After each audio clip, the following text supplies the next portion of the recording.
Hi friends, ஃபைனலாக வந்து ஸ்டெப்லாம் வந்து இன்ஸ்டால் பண்ணி அவுட்புட்டை வந்து பார்க்குறீங்க.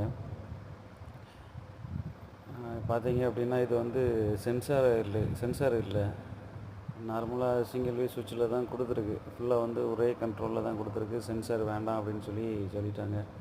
நாங்கள் எப்பவும் அதுதான் வீட்டில் இருப்போம், அதனால் சென்சார் வேண்டாம் அப்படின்ட்டாங்க. இது பேர்டு லைட்டு. இப்போ வந்து ட்ரெண்டிங்கில் இந்த லைட்டு வந்து போயிட்டுருக்குது. அது எப்படி இருக்குது அப்படின்னு சொல்லி பாருங்கள். இது 3 கலரில் இருக்குது. White, warm white, cool white 3 கலரில் இருக்குது. இதுவும் வந்து அந்த ஸ்டெப்பில் மேலே ஏறுற இடத்துல வந்து கஸ்டமர் ஃபிக்ஸ் பண்ண சொல்லியிருந்தாங்க. எப்படி இருக்குது இதோட அவுட்புட்டு அப்படின்னு சொல்லி பாருங்கள். எனக்கு பார்த்ததில் நல்லா இருந்துச்சு. இது பார்த்தீங்க அப்படின்னா பட்டர்ஃப்ளை. இதுவும் 3 கலரில் வந்து கொடுத்துருந்தாங்க. வார்ம் ஒயிட்டு, கூல் ஒயிட்டுன்னு சொல்லி. நம்ம ஒர்க்கர் எப்படி இருக்குது அப்படின்னு சொல்லி கமெண்ட் பண்ணுங்கள். இது போல் ஒர்க் இருந்தாலும் கீழே கொடுத்துருக்க நம்பருக்கு கால் பண்ணுங்கள்.